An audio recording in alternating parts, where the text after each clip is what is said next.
people will, expect an employee to perform like an athlete, but they won't feed them or treat them like an athlete. My bad remedies is eating chocolate and junk food. That's my bad remedies.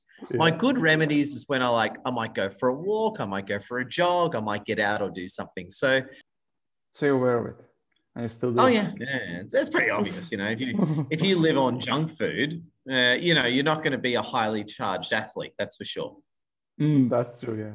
You get good bosses that support their people, and you get bad bosses that stress their employees to the point where they can't even write an email out correctly. A little bit of stress is fine, but too much stress, it burns you out. It makes you tired. It makes you sleepy. You don't feel good. You make poor decisions. You're in that fight or flight mode. When you enter levels of extreme stress and panic, there's basically no productivity. It takes a normal person from being productive to behaving like a panic lunatic. Before you believed more stress is more success. Yeah. Could you share the story? What was the final straw, or so how would you define stress for yourself? Yeah, I would say it's probably a general feeling of unwellness where you feel you're unable to cope with your environment. I'm all for meditation, but meditation doesn't always have the best effects on me. I find physically moving tends to work better on me. It kind of trying to convince your body, you're not feeling this stress. You're not feeling this stress. Be calm. And your body is like, oh. They do lots of things that are stress relief, but they don't consider them stress relief. Like, for example, dancing and just shake your body out. And that's actually really effective. I'd much prefer recovering in 3 minutes than 3 hours. Yeah, actually, I don't have time to go for a walk. However, I can roll my neck and feel a bit better. So absolutely, I am very persuaded on the fact that less stress is more success. Have we started the interview? Yeah, let's just flow, So yeah, sure, Tom. So let's do the roll with the interview. So I will just go through the questionnaire and just ask more feedback on your answers because I already see them. And I can skip the ones that are not so relevant because some of them are more interesting and some of them are not so interesting. Yeah, gotcha. Because you said that your average stress levels are 3, but you're not really satisfied with them. It's number 2. So why is that? Yeah, sure, Tom. So I am a little bit too stressed out for my liking. I wish I was less stressed and I'd be better at handling when I was stressed. And why is it so? Yeah, I think the reason is that sometimes I can overreact to certain events around me. Sometimes I can get a little bit pessimistic about the future and I can get a bit caught up in the moment. Is it something to do with, because I probably will go random through the questions because I have them in one order and then if conversation flows in different order. Because you said you react to your stress within hours. Could it be that the reaction time is a bit too long for your liking, or you're fine with that? Exactly. Sometimes I get a bit stressed out and it might affect me for a whole afternoon or a whole morning. And I wish I wasn't like that. I wish I was able to recover from, let's say I get really stressed out. I wish I was able to recover a bit faster from that. So instead of taking hours to recover in 3 minutes. I'd much prefer recovering in 3 minutes than 3 hours. So let's segue. How do you usually deal with your stress? So what are your usual remedies? Yeah, my bad remedies is eating chocolate and junk food. That's my bad remedies. Yeah. My good remedies is when I might go for a walk, I might go for a jog, I might get out or do something. So yeah, I've got remedies, both the good ones and the bad ones. And of course, I much prefer using the good ones. And how do you decide which ones are up for a deal? Because sometimes work situation could not allow you to go out for a jog. I imagine you have meetings head one into another. Then you're probably not going to be able to go for a jog, but probably chocolate would be an option. So how would you decide? Is that the case? Yeah, exactly. If I'm really time poor, I might do that. But what I'm trying to do is actually to prevent the problem is putting less meetings against each other. Like I don't like going from one meeting to the other. I don't like it and I hate doing it. So I'm actually doing what I can to minimize. Like, at times you have to, but I don't like it and I'm doing what I can to avoid it. So I suppose I'm trying to set myself up not to be stressed out. Mm-hmm. You also mentioned that you also practice other activities like workout, gym, breathwork, meditation. Do you consider those as well as a stress relief remedies? I do, but things like the workout or the gym are a bit hard. Like if you've got 10 minutes, you're not going to be able to go to the gym. So, and meditation doesn't always work for me that well. I know it's meant to. Everyone says meditation. I'm all for meditation, but meditation doesn't always have the best effects on me. I find physically moving tends to work better on me. So I find all for meditation, but doesn't have the best effects on me. I completely agree because once you're stressed, you kind of, my visualization, you charge your body with the stress. So it's already in there buzzing with the stress energy. And if you're trying to mitigate it with your mind, well, you're like, it's like you have two conflicting conversation. One thing what your body says and one thing your mind says. And kind of like trying to convince your body, you're not feeling this stress. You're not feeling this stress. Be calm. And your body is like, oh. So I can imagine why the meditation would not always work for you. How about breath work? That can actually help. Yeah. So breath work, I've done that a few times. I probably should do it a lot more. That's actually worked not as good as going for a walk. I think for me, the ultimate is going for a walk or a run. That is the best solution for me personally. But I've done a little bit of breath work. That's been quite helpful at times. But again, though, I've done the breath work. It's okay, but if I can, nothing beats going for a walk or a run. But again, you're right. Can I do that? So yeah, maybe breath work's something I need to give another shot with. And another idea I was thinking about, how long you usually go for a walk till it starts getting effective? Because sometimes, like if you said it's you don't have enough time, or you have like feeling that there's some more important things, you're not gonna go for a walk if you think it's like you need 1 hour to walk to actually release it, and you have like half an hour. You're probably not gonna go for the half an hour walk. So probably about 20 minutes, maybe about 20 minutes, 25 minutes. That should usually do the trick for me. And is it like a slow pace walking, or it's more like a mix of running, jogging, or how does it usually work? Probably more the running or jogging. The faster, the better. Not as in run, but like a decent jog would be really good to dispel, high levels of stress and charge within my body. Yeah, sounds about right. It works similar for me. First, I want to be like physically active to just release the excess energy, and then I would want to calm myself down gradually and go into the walking, and then maybe even relaxing with some breath work and meditation or whatever. Yeah, that sounds great. And you already said that you contribute physical exercise as a stress release, because sometimes people, the problem I see in some people is that they do lots of things that are stress relief, but they don't consider them stress relief. Like, for example, dancing. They put the music on and they shake their bodies off and do the dances, and they don't like, no, I just do it after the work and go for a party or just unwind.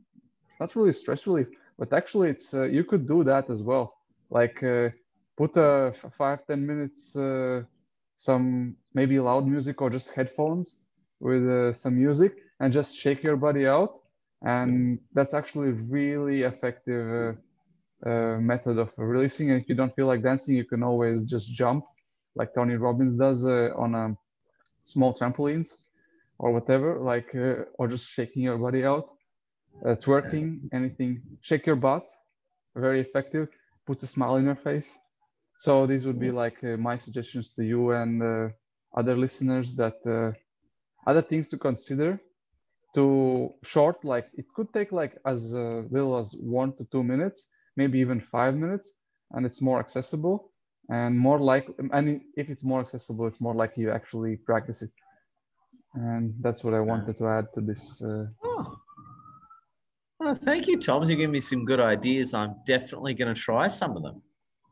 Yeah, cool. And so once we have yeah, I want to first cover the physical body part because I like to build on foundations.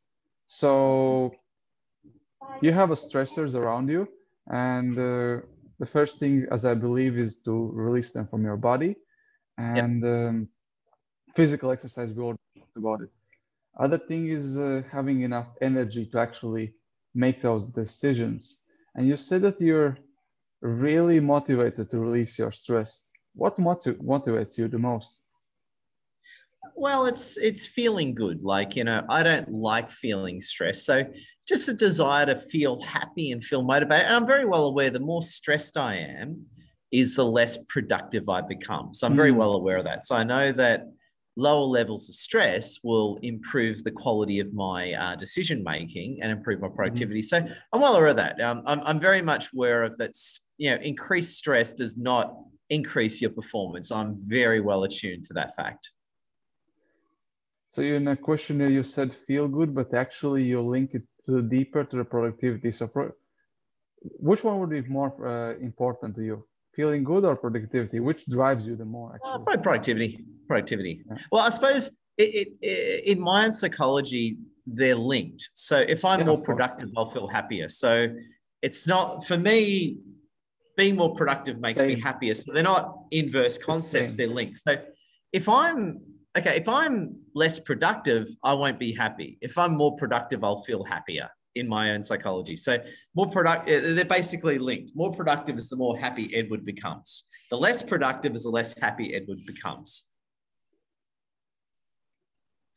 Yeah, and also was I had this question about correlation between stress and success, and you said less stress, more success. Yeah. Because I think it's interesting mindset question, because I offered less stress, more success, or more stress, less success, which would be the same, but it's not same really relationship. It's an inverse relationship we're talking. Relationship is the same, but not the same mindset. Yeah. Would you like to expand on it? Yeah, no, I think my take has been, I used to incorrectly think the more stressed I am is the more successful I'll be. And I have found the opposite to be true. The more relaxed I am is the better quality of decisions I make and the more productive I become. So yeah, for me, a little bit of stress is fine, but too much stress, it burns you out. It makes you tired. It makes you sleepy. You don't feel good. You make poor decisions. You're in that fight or flight mode. So absolutely, I am very persuaded on the fact that less stress is more success. Actually, I really love how you approached it. And you said that before you believed more stress is more success. Yeah. Could you share the story? What was the final straw, or like what is the most convincing argument that made this switch? Yeah. Well, what happened to me was after my days working for the government in the military, I ended up getting a really good job at a military supplier, right? Big German chemical company, which I have a lot of respect for. And what happened to me is I didn't realize at the time, I was a bit young, I had some really good bosses at the time, right? And under those bosses, I really performed well. Like I was happy, I was productive. I loved going to work, right? Things were working out great for me. Then what happened was we had a big management shakeup, and I got basically assigned these new bosses that were just awful. And what these new bosses were doing was they stressed me out big time. And I remember I had this new boss, and he ended up getting fired, by the way, which was good karmic justice. But this new boss absolutely stressed me out. And I actually went in there and actually said, I want to quit, basically. So I went from being a star employee to someone who wanted to resign, right? And I remember I was just the stress broke me, just months and months and months of working for this idiot just broke me. And I went to resign, and they actually talked me out of it. But then 6 months later, I got out of there. So I actually went to resign, and then they sort of said, "Oh, we're sorry, yeah, boom, boom, boom." They just lied to me, and then 6 months later, I eventually found a better job and got out of there and never looked back. Yeah. Bunch of idiots. But the thing is that when I was less stressed, I was a more effective, more profitable employee. When they just stressed me to the max, my performance just went, well, my performance went down to the point where I left the company. So that's what it did to my performance. It turned me from a star employee to an employee that couldn't wait till he got out of there. So was it like reflection on your past achievements comparing to your recent past achievements that made you convinced you? Yeah, exactly. And also too, especially now, like, so these days, the less stressed I am, the better I perform. And I think that's it. And I think a lot of bad bosses, good bosses get it. Good managers get it. Bad bosses don't. Bad bosses think more stress equals more productivity. Whereas, look, you need a little bit of stress. I get it. But when you take people too far, it works the other way. And I think very, very few people understand that. Yeah, I would love to use your hands now and draw me a graph of stress versus productivity. How would you imagine the relationship would be? What kind of inverted. curve it would be? So the more stress is the less productive. So inverse relationship, absolutely. More stress equals decreased productivity. Yeah, but you also more stress as you increase the stress. As you increase the stress, the productivity decreases proportionally, being an inverse relationship. So could you draw it completely? Like you have this chart. So you're going from zero stress? Yeah, so it'd be like that, wouldn't it? It'd be like I don't know, something like that. I don't know. It's kind of like going up and going down? Yeah, exactly. Inverse relationship. Yeah. So it's like kind of a bell curve or something. No, not quite. A bell curve is more of a distribution. An inverse relationship is where you have often two opposing variables, and as one increases, the other one decreases, and there's a point where they meet, and it goes like that. Okay, I will have to remind my math. I haven't studied for a while. What's the inverse relationship? Basically, it's sort of like you increase like a scale in a way. A balance in a way is an inverse relationship. You increase the weight of one and it decreases the other. So it's that sort of scales effect. If you increase one, the other one decreases proportionally and so forth. Yeah. So for example, as you increase the stress, the productivity naturally decreases. And when you enter levels of extreme stress and panic, there's basically no productivity. It takes a normal person from being productive to behaving like a panicked lunatic. Yeah, I love how you compare it to the scale. That's like easy to understand for those who are not really good at math or visualizing these kind of things. Just basically scale. The more you put on one side, just switch. At some point, it just tips over. Like you start on one side, and at some point, it just tips over, and then it's going other way. Well, the thing is, if you stress someone too much, they'll panic, right? And panicking people make mistakes. They make bad decisions. So and that happens. You get bad bosses. You get good bosses that support their people, and you get bad bosses that stress their employees to the point where they can't even write an email out correctly. So you gotta remember these are some of the variables that we see. Yeah, I just scrolled down to the survey, and the question in front of me is that when I asked you which are the areas you're stressing the most, you said, I'm my own worst enemy. How come? Because I'm the one who's stressed, because I let events stress me out too much. And I'm well aware of that. I know it's my own perceptions that are making me overreact to events around me. So I feel at times I overreact to events around me, and that can put a lot of stress on me. And it's not the event per se, but it's my overreaction to a given event. I'm very well aware of that. It's something I don't like. So for me, it's kind of similar. The more self-awareness you get, kind of like you start realizing okay, there are these external events happening to me and for me. However, that's not really a cause, is it? Yeah. Yeah. And let's continue with the body. So we're touched already about the physical body, that we have this stress, we shake it off, and we need the energy, and the energy comes sometimes also from resting. So we need to prepare ourselves. And how much you usually sleep? Probably about 5 to 7 hours. And I would like to sleep more. I would much rather prefer to sleep 8 or 9 hours. And the thing is, quite often I'll work till about 10 or 11-ish. We've got young kids. Sometimes they keep us up, that sort of thing, young kids are like. And sometimes I'll get up at 5 or 6. So yeah, I would like to sleep a lot more. But again, when you have young children, it's very hard because almost always they wake you up. Yeah. And how rested do you feel after those 5 to 7 hours of sleep on average? Pretty good. I usually wake up pretty good. Pretty good. I would like more, but I still feel pretty good.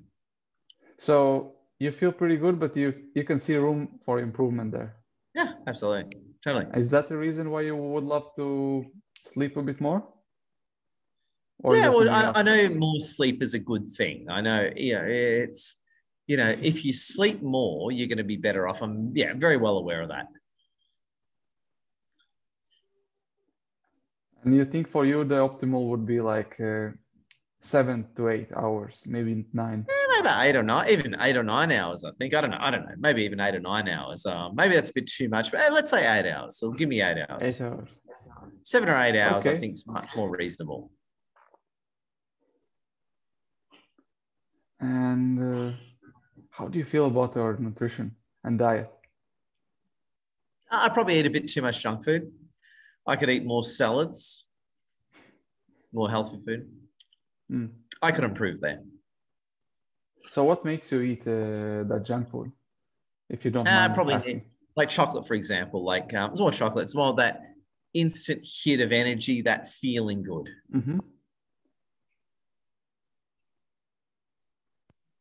And is it because of the stress? Yeah, a little bit. Sometimes I do comfort eat, absolutely. And I know comfort eating is not a good thing. Very well aware of that. Actually, I was today listening on a Clubhouse discussion, and there was this interesting idea. Like you could eat comfort eating for soothing, or comfort eating, like if it's a temporary fix, then it's probably okay. And if you think it's okay to have a chocolate once in a while, and you have a clear definition of how often is okay to use this kind of remedy, then you release some of the stress by not feeling guilty about it. Does it make sense? Yeah, totally. And another thing is completely different when you are already addicted, and that's the only way how you deal with the stress. So that's a completely different story, and then that's what you don't want. So that's a kind of like awareness of this, okay, I'm using it for remedy temporarily because, and I feel fine about it, can actually be a good stress relief mindset hack as well. Just throw out this idea as a planting a seeds for anyone who would find this useful.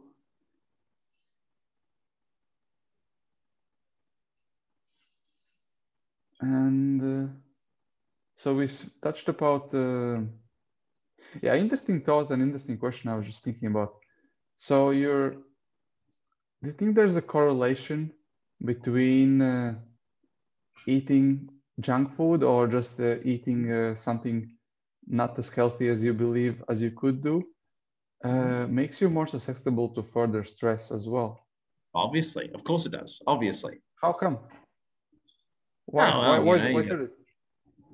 Well, you got increased sugar levels in the body, higher sodium levels, you got poorer biochemistry, obviously.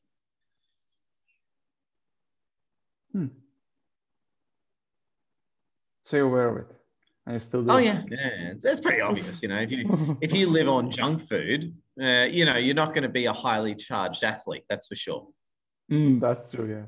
Yeah, obviously, you know, you can't feed a human junk food and expect them to perform like an athlete. I love how you compare the performance and athleticism. Like, yeah, because sometimes people think, okay, athletes are athletes and they need energy, but why would business people need energy? Like, Yeah. I don't need Yeah. energy. I just need to It's work. yeah. It's sort of like, you know, people will, you know, expect an employee to perform like an athlete, but they won't feed them or treat them like an athlete. I know a lot of athletes, and athletes will have special diets and they get looked after in a certain way, which is why they have such great performance. If you don't treat them that way, you're not going to get the performance out of them, pure and simple. You know, so if you want athletic elite performance, you got to give them athletic elite food and training and support and that sort of thing, which never happens. Yeah, I love how because I love wordplays, and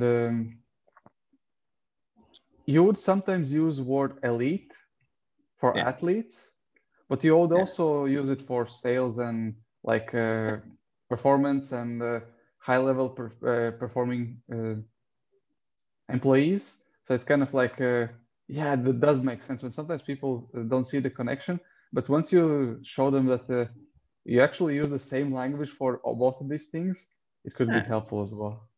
Yeah, exactly. Couldn't agree with you more, Toms. Yeah, and the interesting thing is the language, because we're transitioning to the language part of it. I was thinking, how would you define stress in the first place? Because for some people it means one thing, and for other people other thing. And if you cannot agree on a definition, then you're basically not on the same page. So how would you define stress for yourself? Yeah, I would say it's probably a general feeling of unwellness where you feel you're unable to cope with your environment. Good definition. Inability to cope with the environment. Yeah. And that's probably the stress is the anxiety as a result of that, is probably a good way of putting it. How does it stress feels for you? A lot of like tightness in the chest and shorter breath. Shorter breath as well. And emotionally, like because you have a mind, body, heart relationship. Yeah. So that's physically. Physically, you feel the tightness in the chest. Yeah. And how about emotions? Do you have like any emotions like fatigue, worry, and being drained? Yeah, because before we talked about energy, so I love how you link the stress. Like, how would you recognize stress in your life? I don't have any emotions. That means I have stress. Oh, and then you can link forward. Okay, I maybe should be doing some stress relief things. And actually, I love that what you did here, like this stretch. You did. I'm very tight. I was working out this morning, and I'm extremely tight. Still, I need to stretch a bit more. You know what I'm saying?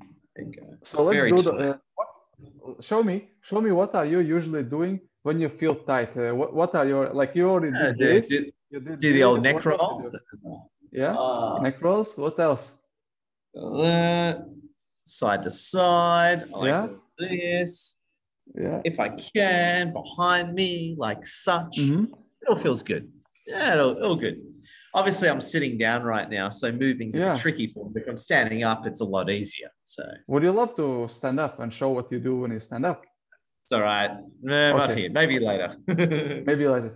No, I mean, it's just really awesome because in my mind, these are stress relief remedies, actually. Sadly. So instead of doing them just when you feel tightness, for example, for me, how I recognize stress in my body is I would feel it in my neck and shoulders first. So I would do the really frequent neck rolls, back and forward, shoulder rolls, and maybe as similar exercises as you did, maybe something like this as well. Stretches, any kind of stretches, and I would contribute it to the stress relief and do them like really regularly, like once an hour. and that would be actually contributing to my raising my energy levels as well. And as you do them more, the curious thing I noticed about myself, as you actually do them more, you start noticing stress sneaking in earlier, and you don't let it too far away, and that brings up your performance and energy levels gradually, habitually, and I find it really, really useful. And as I said before, sometimes people do these things automatically, but they don't consciously link them to the stress relief. You might feel like this chest tension, but once you feel the chest tension, you don't think, oh, I need to do my neck rolls. I have a tension chest. Why would I roll my neck? Or I have a tight in the chest, or I feel like really anxious. Why would I stretch my arms? That doesn't have any correlation, but actually it does. So I was also would point out that these kind of practices, they actually contribute. And if you have this link in the mind, yeah, actually, I don't have time to go for a walk. However, I can roll my neck and feel a bit better.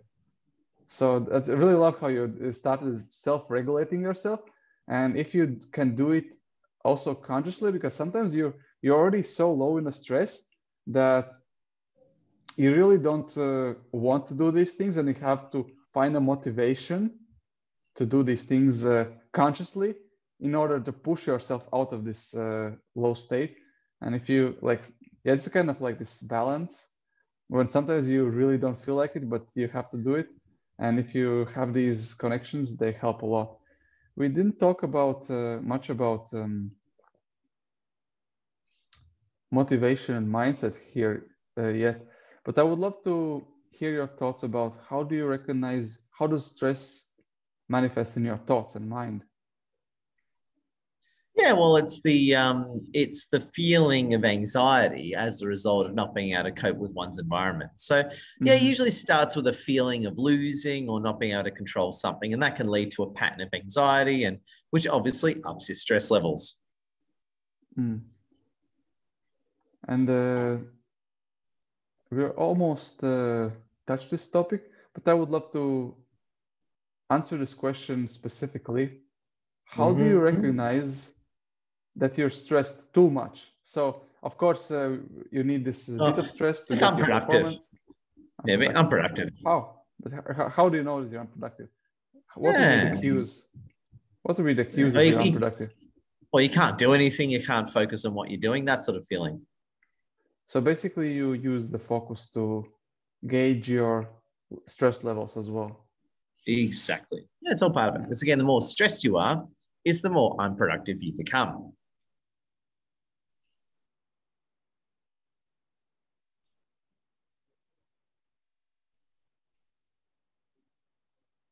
So I'm thinking about wrapping this thing up because I think we went through most of the questions I had.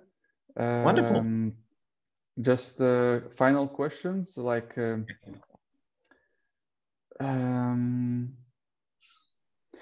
there was this couple of more questions I want to ask. So how would you rate your knowledge of stress? Because I find you quite knowledgeable, but how do you relate yourself? Even in terms of stress, or what do you mean exactly? How would you rate your knowledge about stress in general? I'll say good. I wouldn't say great, probably good. I could be better. I'll say good, but not great. Yeah, because when you compare maybe to the average employee or average citizen, I would rate you a bit higher than average. I'd be more than the average citizen, but that's not saying much. Yeah, okay. Yeah, that's not, being better than the average citizen is not a good thing. It's not saying much. The average citizen is a bit, Yeah. So average citizens are not watching our video. Exceptional people are watching our videos. There you go. Average citizens don't watch videos like these. That's true. And the second question is, how would you rate your application of stress management? Like application of your knowledge? Yeah, pretty good, actually. I think my application's quite good. I think of what I know, I think I'm applying it very well, of what I know. So I may not know everything, I certainly don't, but what I know, I'm doing a good job of working with. I think that's a fair comment. Yeah, I mean, you have to start somewhere, and I really love how you. I may not know everything, but what I know, I'm doing it great. Like that's a good mindset. Yeah, that's because sometimes we do need to have these self appreciations and self affirmations. Yeah, I'm really actually I'm doing quite good, and Yeah. and this goes to the next question: how satisfied you are with your life in general? No, overall satisfied with my life. Not completely satisfied, but we're getting there. Uh, is it related to the stress we talked about before? Well, partly, but also just some things I need to take care of. So just some big achievements in my life that I haven't quite done yet, but I'm working on. Mm. So what are those biggest achievements you're working? Would you mind sharing them? Things like, sales and earning targets, that sort of thing. Probably more Mm. sales and earning targets. That's probably more the biggest thing that I'm focused on now. Cool. And